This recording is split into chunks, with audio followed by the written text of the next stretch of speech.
It's recording. It doesn't seem to have it. There we go. Okay. I think that should be recording the session, so if you ever do miss a session, we'll try and record it so that you can catch up later. This session, so this week we've decided to split the session into 2 individual sessions, and in the first one, so for the first hour or so, I'm going to go through the Unity physics engine and what kind of stuff you can do with it and how all the physics components work. And then for the hour after that, I'm going to go into the user interface designer in Unity and how we can make stuff like health bars or stuff like lives counters and that kind of thing. So we'll crack on with physics. I've just opened the projects that we had last week, so it's only got the spaceship and the sound stuff in it. So I'm basically just going to kind of start from scratch and just show you the physics stuff by itself. So first of all, I'm just going to kind of hide the spaceship for now. I'm going to kind of add a couple of things first of all, and I'm going to just make this a bit bigger, and this is going to be a floor. Yeah, so Unity has its own physics engine, so if you want to do stuff like just add objects to your scene and kind of let the engine automatically make things fall realistically with gravity, or if you want to apply forces to an object to kind of launch it across the screen, then Unity will automatically do this. And there's a lot of components for this and a lot of terminology, so I'll try and make this kind of as clear as possible. The first thing with physics is that there is a distinction between 2D and 3D physics. It's in fact 2 separate physics engines, but the concepts are the same. The only thing you need to be aware of is that when you add components to objects to make them do physics, there's usually a 2D version and a 3D version, so make sure you pick the right one because they don't interact between each other, if that makes sense. We're working in 2D, so I'm going to be using the 2D physics components, but as I say, the concepts for 3D are basically the same, but there's another axis, there's the z-axis as well. So the first thing I'm going to do is I'm going to add another little square. I'm going to kind of put this up here, and I'm going to add something to this to tell Unity that this is a physics object. And we can do that by going to add component, and I'm going to back out of audio. There is a physics 2D menu option here. So I click this, it gives me loads of kind of 2D physics options here. The one I want to click, first of all, is Rigidbody 2D. And Rigidbody is a component that just tells Unity this is a physics object. And it has properties associated with it. So stuff like its mass. So, of course, mass is important when you're using physics. If something is very heavy, it has a lot of mass. If you apply force to it, it won't move very far. But if it's a lot lighter and it has a low mass, you apply the same force to it, it's just going to fly off the screen. Stuff like drag. So drag is the force that's applied to kind of slow things down as it's moving through the air. So if you increase the linear drag of something with a rigid body component, it will slow down through the air. Whereas if you have a linear drag of 0, it's just going to continue at the same rate without slowing down, without any air resistance. And the same is true of angular drag. Angular drag is just the same thing while it's spinning. So if you increase angular drag, it will slow down spinning as it goes if it's just flying through the air spinning. Some of these other things are just kind of not as important right now. Gravity scale might be important, but most of the time I'll keep that at 1. This is just, if you increase this by any number, then gravity will be stronger. 1 is the default. So 1 acts as if it's Earth's gravity. I think we briefly mentioned kind of like the way Unity deals with distances in the last session. So just to go into a bit more detail, conventionally, one of these kind of squares in Unity is considered to be 1 meter in real life. That's a good kind of thing to design around. So if you're building a building or anything in Unity, one of those squares, if you make that about 1 meter in real life, then the physics engine will just work as you'd expect. So on Earth, I don't remember from your physics lessons, but on Earth, acceleration downwards due to gravity is about 9.81 meters per second squared. And that's what the Unity physics system will assume if you have gravity scale as 1. So that's just a very brief introduction to the rigid body component. Any questions at this point? Cool. I'm going to play the game now and see what this little square does. So we just go play. Wait for Unity loading bars to happen. It's just going to clip right through the floor. So far, we've told Unity that this square is a physics object, but we haven't told it how to collide with other objects. So the first thing we need to add to this square is a collider of some kind. So a collider will be just some shape that we apply over an object that will tell it, this is what the physical bounds of this object are. So for something like this monitor, the bounding shape is roughly a rectangle if this was 2D. Or if it's, I don't have anything spherical here. Imagine a football, but in 2D, it would just be a sphere. A sphere? A circle. In 3D, it would be a sphere. So we're going to go again to Physics 2D and select the most appropriate shape collider that we can. And luckily for us, there is a box collider 2D. So we're going to add that to our object. And it might be quite hard to see. It might be easier to see on your own screens. But if you select it, there should be a very faint green outline around the shape. And this is the physical bounds of the collider. If I go to the box collider, I can actually edit its shape. So I could make it bigger than the shape if I want. And the way you do this is this edit collider little tab here. You just click this little button next to it. And if you click that, it gives you these little handles around the square shape that you can just drag out with a left click. And this is useful if you have a strange shape and you want to kind of manually edit the bounds of the collider. But for our use case, it was actually fine as it is, because it is a square. So I'm just going to undo that. Yeah, any physics component will have this kind of green outline. It's very handy for just seeing what is physically collidable. So again, if we play the game, we've got a collider on our object, great. Unity loading bars, it's just going to clip through the floor again. And that's because I didn't add a collider to the floor. So the other thing to kind of make clear here, I guess, is that if you want something to be influenced by physics, you add a rigid body. But you can have things that will not have physics applied to them also have colliders attached. So this floor, we don't want it to move with gravity. We don't want it to ever move by the influence of a force applied to it. But we want this to be able to collide with other objects. So we're just going to add a collider to this floor. So I'm going to go add component. I can type this in actually in the search bar. We can go box collider 2D. And this is also, this is what I meant by there's different 2D and 3D versions. If I just type in collider in the search box, I'll find the 3D versions as well.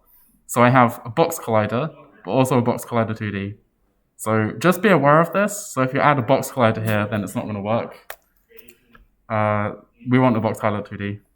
And now if we play our game, hopefully, our square is going to land on the floor. And that's fantastic.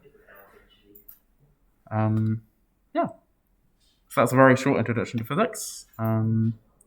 If we were to do stuff like rotate the object, so the rotate tool is at the top here. It's this kind of like little swirly icon in the top left, and it gives us these handles to rotate our object. I'm going to rotate around the blue one here, just a little bit. And then if I press play again, it'll act physically as we would expect it to. So yeah, so far, just if you're adding physics to your game, make sure everything has a collider that you expect it to, make sure it's using the correct type of collider, and make sure the things that are going to be influenced by physics have a rigid body. Cool, that's the very basics of just colliders and physics. Okay, there's several ways I can go with the session now. I might go into stuff like the other components. So we've got these objects, and we want to apply forces to them. So there's several ways to do this. Either we can use scripting, and there's several ways of doing or adding forces with scripts, including. But there's also ways of doing this just in the Unity editor like this. So I'll show you these ways first, and then we can move into scripting very shortly. I appreciate that scripting isn't interesting to everybody, so I'll try and keep that brief. So there's components to do this. There's a constant force 2D component, and what this will do, if I get it right, so I'm going to move my square slightly down like this, move it here. This is going to add a constant force to our object. So if I say the force along y is, let's make it 10, I think that will work. It should very slowly levitate, and it will start to get faster as it goes. And that's all good stuff. So that might be useful if you have a rocket ship that you're taking off, and you just add this constant force to it, and it will just slowly rise up. So the important thing to remember about forces, this is going to turn into a bit of a physics lesson now, is that they are kind of additive. So when we have gravity, it acts downwards at a rate of 9.81, and we added a force of 10 upwards. So all Unity does here is it adds those two together. So it says 10 add minus 9.81, and we're left with a force of about 0.19 in the up direction. And of course, this is an acceleration, so it will get faster as time goes on. There's also relative force, which, if I remember rightly, I think is force relative to the rotation of the object. So if I take off the y force here on the force option, and on relative force, if I say 10 here instead, I believe this will be relative to the orientation of the square. So now I got the square kind of pointing off into a different direction, it's rotated slightly. If I add a force of 10, this will act that way. I'm actually going to raise this a bit. Hopefully, this will do what I want.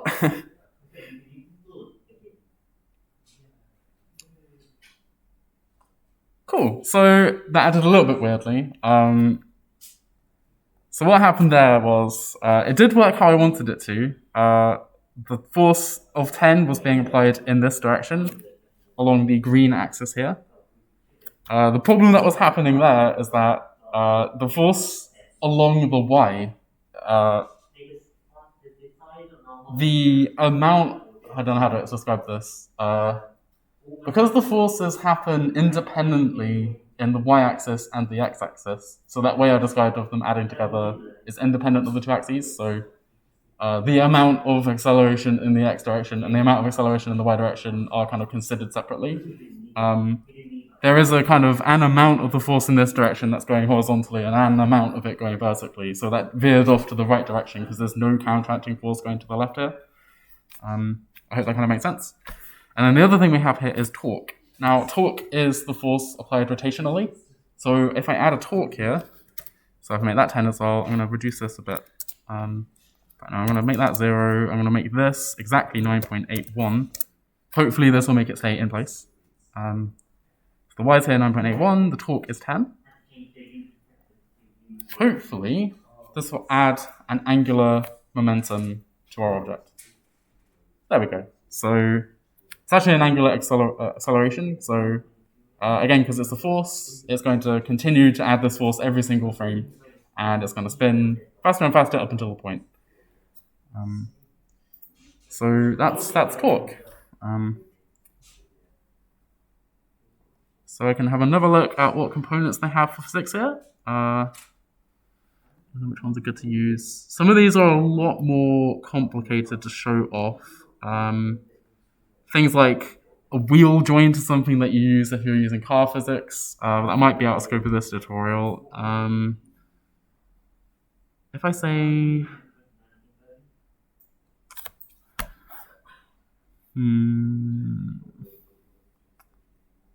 I might try a buoyancy effect, actually. So if I make this square a little bit bigger, And I'm going to make its color sort of transparent. And on this one, I'm going to add a buoyancy effector.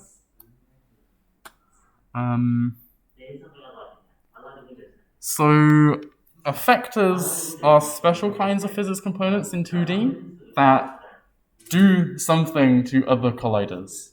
So there are a bunch of these. If I go back here, we can have a look. So there's a buoyancy effector, and there's a bunch of others. There's a platform effector, a point effector. So these are physics components that do something to other physics components. If I click back on this, this buoyancy effector is going to kind of add a force to other objects to make it act as if it's in water. So some things I have to do first. It says here, there's a kind of a warning message. This effector will not function until there is at least one enabled 2D collider with used by effector checked on this game object. So we already have a box collider attached, and we're going to tick the used by effector tick box, and that's going to tell this effector component that it wants to use this collider for its effect. And we also need to make this a trigger. And I'll briefly go on to triggers in a minute. We'll just click is trigger for now.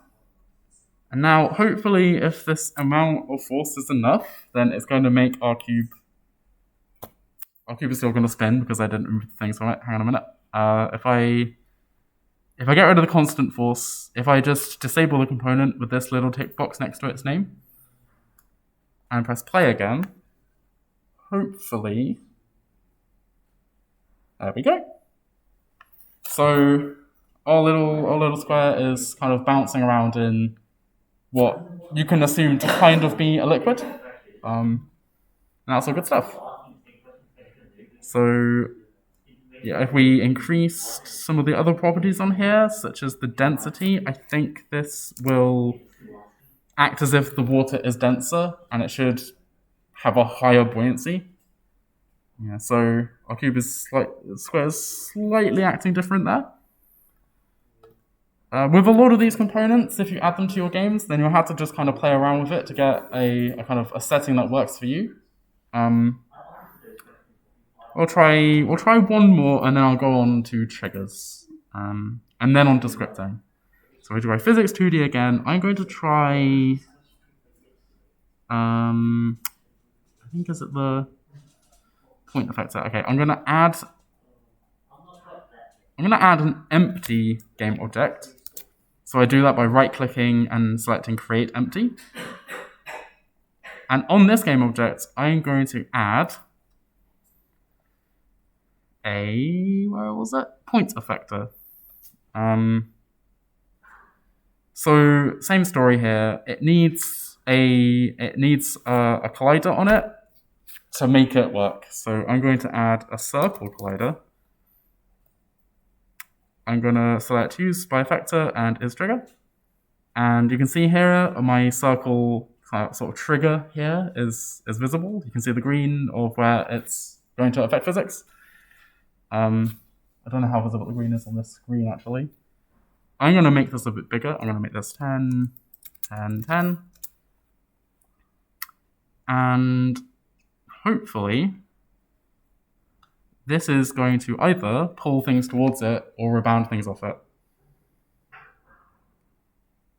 There we go. So not only is my little square being affected by the buoyancy of this volume, there's also an invisible game object around here-ish that's pulling in this object towards it. So I can actually go into the scene view while it's running and just show you that. What this point effector is doing is it's got a center point, and it's telling anything within this volume, so this circle around the object, it's telling it to pull things in towards it with a force of 10. So this is the 10 that it came with here. It's in fact minus 10 because it's pulling things towards it. If we make this 10 instead, and I think I just changed that live, it's going to start to push things outside of it. So yeah, That's just a very brief introduction to some of the physics components and kind of some of the effectors that you can add to objects. Now I'm going to talk about triggers. I'm going to deactivate this game object so we don't have the circle effector in everything anymore. And I'm going to make this. I'm going to deactivate the buoyancy on this, I think. So now this is just a trigger. So there's two kinds of colliders, broadly speaking. Colliders like we've been using them, and triggers. If a collider is not tagged as a trigger, it's going to act as a physical boundary that's going to stop objects moving into it. If it's marked as a trigger, Unity will register if an object moves into the trigger, and we can use scripting to do things based on whether an object moved into it or not. So this is useful if you had something like the end of a level, and you wanted to check if the player kind of touches a flagpole or any other object at the end of the level. You want to send some kind of message to the scripting system to say, hey, this player has just interacted with this invisible void at the end of the level. Please do something. That's what triggers are for. So I'm going to... So I've already got this as a trigger, because isTrigger is ticked here. I'm going to actually untick use by effector. I'll just remove the effector, the buoyancy effector on this object. I'm going to keep it transparent so we can see when things enter it. I'm going to create a script. I'll call it a C# script. So that was, I'll do that again. Whoop. It has to just kind of wait around and do stuff. Does it finish loading? So I'll do that again, sorry.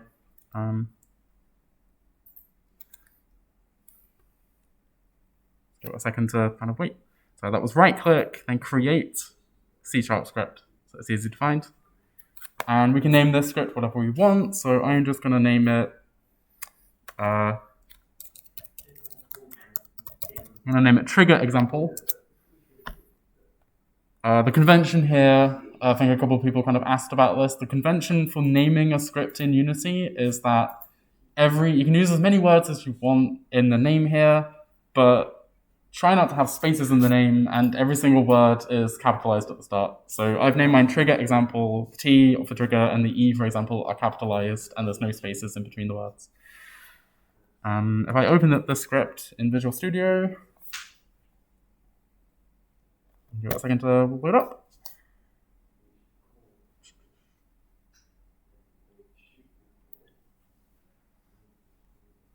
Always takes a little while to open anything in Unity.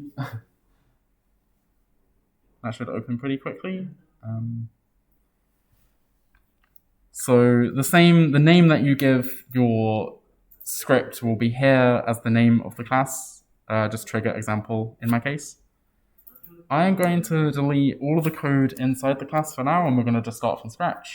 So I want this trigger to do something. And there's some special functions we can write for this. So similar to the start function and the update function, which Unity kind of treats as special, there's other functions that Unity treats as special. One of them is onTrigger enter, another is onTrigger exit, and another one is onTrigger stay.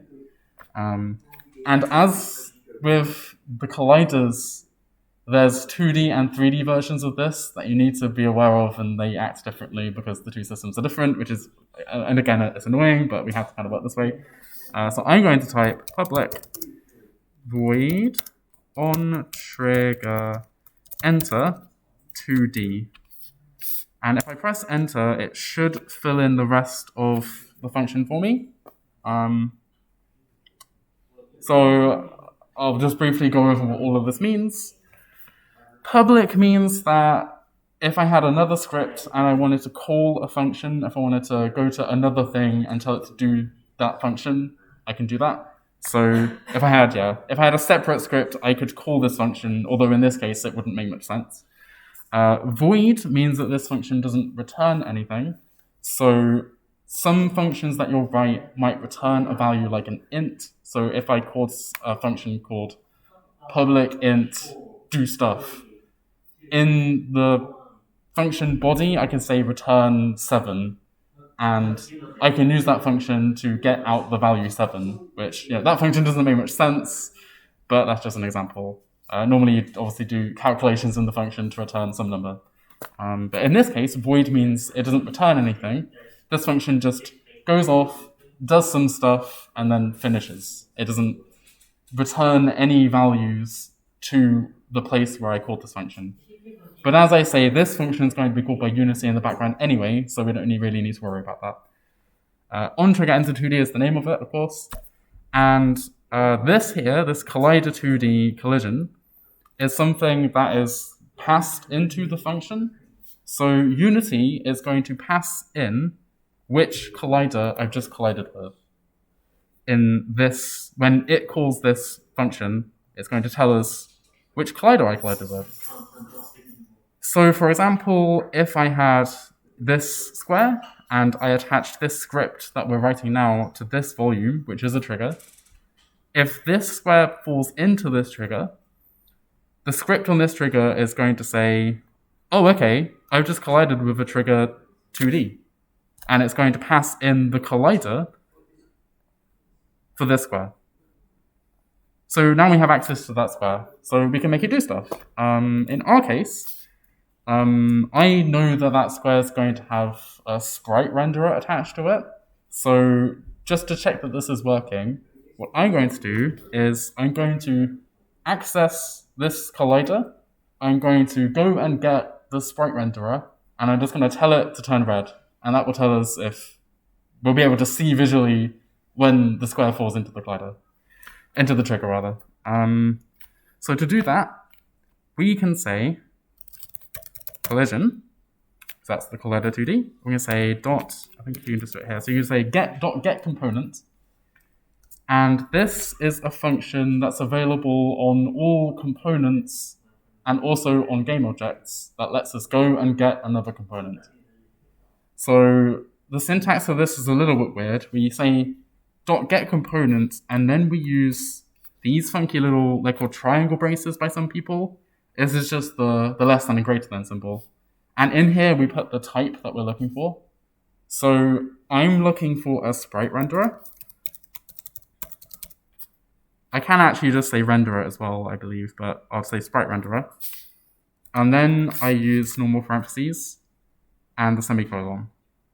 So what this is doing is saying, just go get me the sprite renderer, I want to do something to it.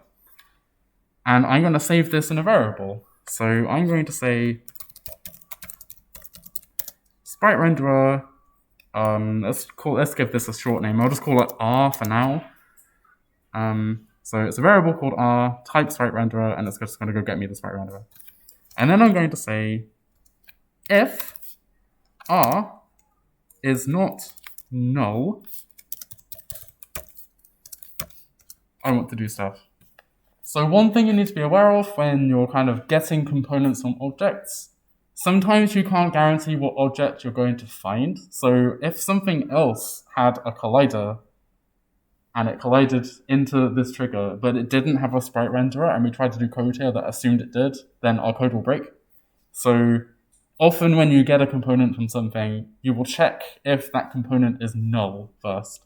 So null is just, if this get component failed and it didn't find anything, this would be null. And null is just its way of saying nothing. I didn't find anything, it's wrong, it's bad, it's broken. So I'll say, if R not equals null, and not equal here is an exclamation mark equals, we failed to find anything. So, if it's not null, we did get a sprite renderer. So we can confirm that R is a sprite renderer, this variable R. So then I'll say just R.color equals color.red. So the sprite renderer component has a color field, and we can just modify that as we want. And Unity has the color class, which has a few kind of preset values. So if we say color.red, then it will get red. We can also do color.white, color.yellow. There's a few of them built in. And we can make our own custom colors, but that's kind of not important right now. So if we run this code currently, So if I go back to the back to this this trigger, and if I take my trigger example code and drag it onto the object, if I run this now, this should turn red if I've written the script correctly, and I really hope I have. This is very briefly while it falls through. There we go. So we were able to send a message to another object to tell it to do something when it entered the trigger. So we can confirm that the trigger's working properly. That's great. So this was on trigger enter 2D, but there's also on trigger exit 2D and on trigger stay 2D. On trigger exit 2D is called, on trigger enter 2D is called only on the frame where a collider enters the trigger for the first time. On trigger stay is called every single frame where a collider is still inside the object. And on trigger exit is called only on the frame where the object finishes colliding with the trigger, or finishes being inside the trigger. So if we said on trigger exit 2D on this instead, if I just rename that, we can still write the code in exactly the same way. It still gets access to the collider 2D passed into it. That's all good. But it's not going to get called when it enters the collider. It'll get called when it exits the collider. So all being well, if this is written correctly again, it should just turn red when it exits the end of the trigger, rather than when it enters it. That's all good stuff. So yeah, that's how triggers work. And that's a little bit of how you can use scripting to interact with the physics engine. There are, of course, other ways we can interact with physics in the physics engine. Just kind of logging messages is not very interesting. We might want to make physics objects do something physical. Does that make sense? So we haven't talked about adding forces in scripting yet, so I'll do that now. I want to move this trigger down a little bit and this object maybe up a little bit. What I want to do now is instead of just turning the object red, I'm going to search for a rigid body in the same way that I search for the sprite renderer. So I'm going to say,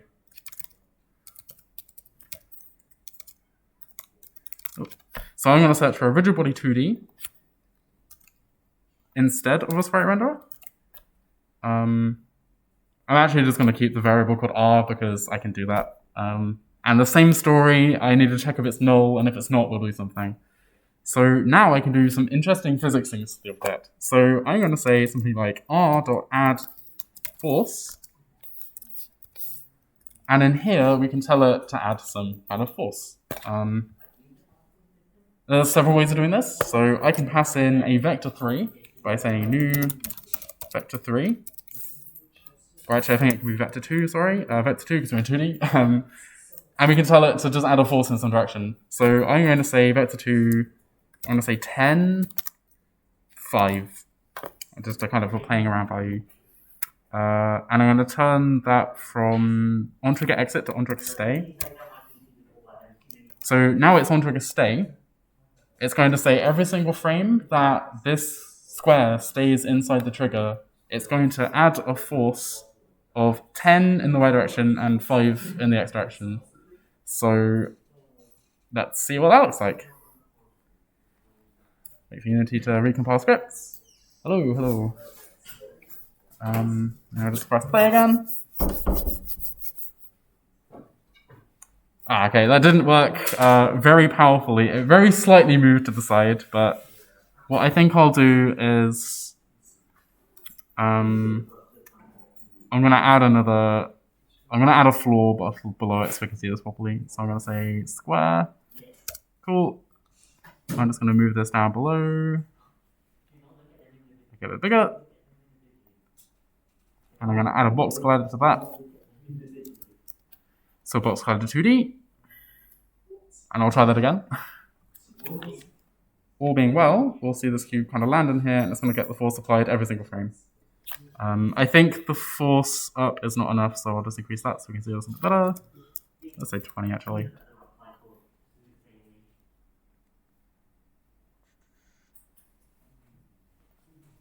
Play that again.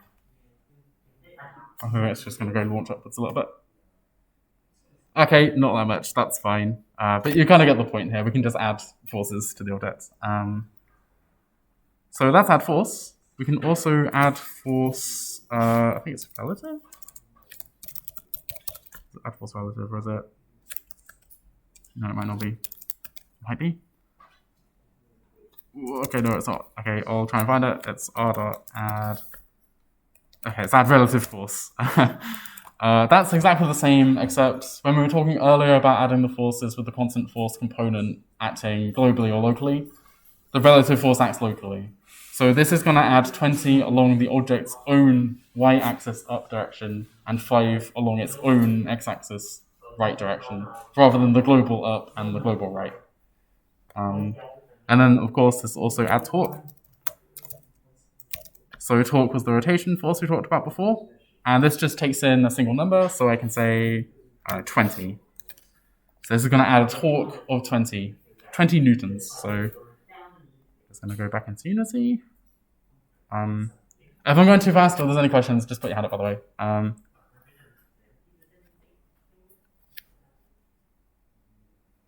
It should start spinning it quite quickly and it wouldn't bounce off the end, just because it was turning so fast. Yeah. Is there anything interesting to add here? Okay, so I can also, rather than adding forces, I can also manually set the velocity of the object. So far, we were just telling Unity, I want to add a force in this direction, and you work out the velocity of the object. You go ahead and work out what the velocity of this object should be.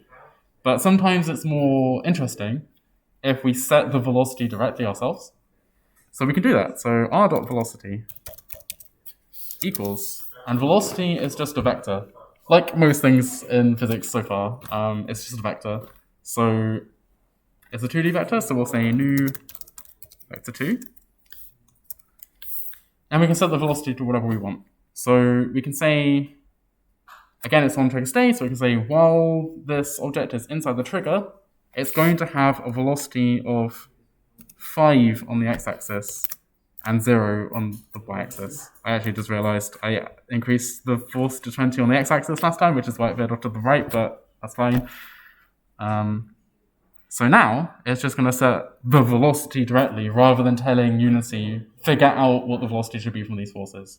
And because we're setting the velocity, this is going to move at a constant rate to the right rather than it was accelerating last time because we're adding a force. So we play now. It should move to the right at 5 meters per second. And not down at all, actually, because we're setting the y velocity to 0. So as soon as that hit the trigger, its y velocity fell to 0 because we set it that way every single frame, and its x-axis velocity turned to 5, and it just went to the side very smoothly, very uniformly.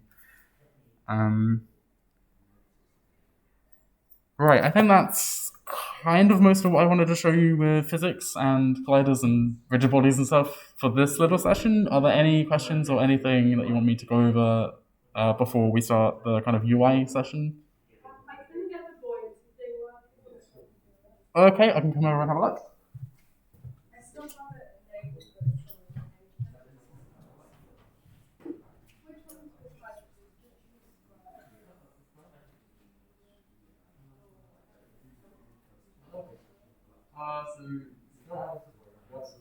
So you want the buoyancy. So yeah, what the buoyancy is on the thing that's going to provide the buoyancy. So you can imagine this is like a pool of water. It has buoyancy, local kind of like effect of the objects. So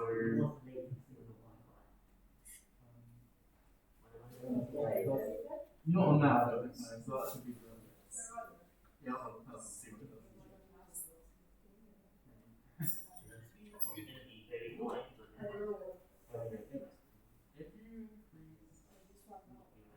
It might be because the square is kind of going for it to be buoyant.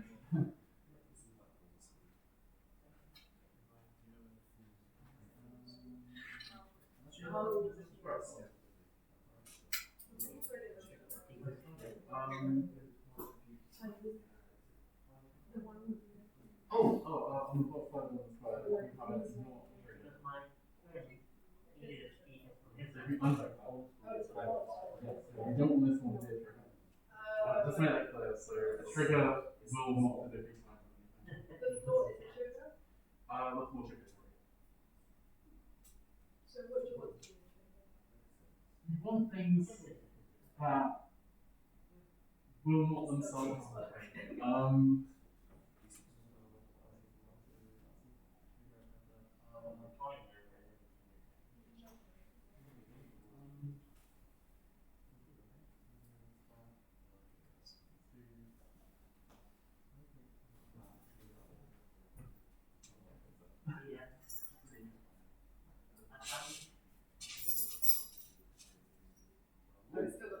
Oh, it's not that.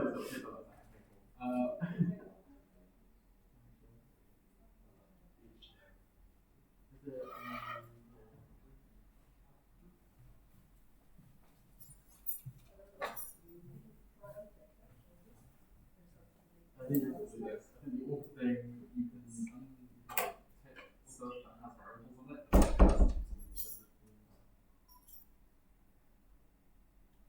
Oh,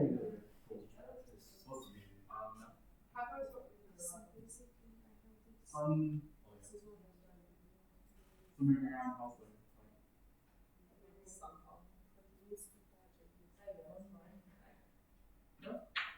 We won't see much. Any other? It's like a preset that like adds its own forces to anything. Like adds forces that would be like what it would have to potentially. Yeah, so forces are kind of additive. So if you have a script attached to any of that that adds a force as well, then it would do the buoyancy, but it would also have the force. The only difference is when we set the velocity directly, it kind of overrides Unity's automatic force processing stuff. So velocity is just saying, no, Unity, don't do that. I want to do this directly myself.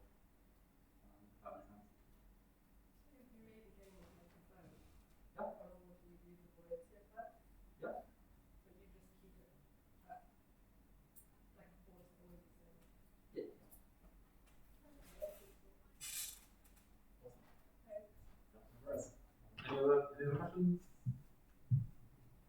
No, in which case, I think we'll start the UI session at about past, so you have a little bit of a 10-minute break to chat and ask questions or whatever. I might go and get myself a drink because I'm dying for a drink now, but also stop recording.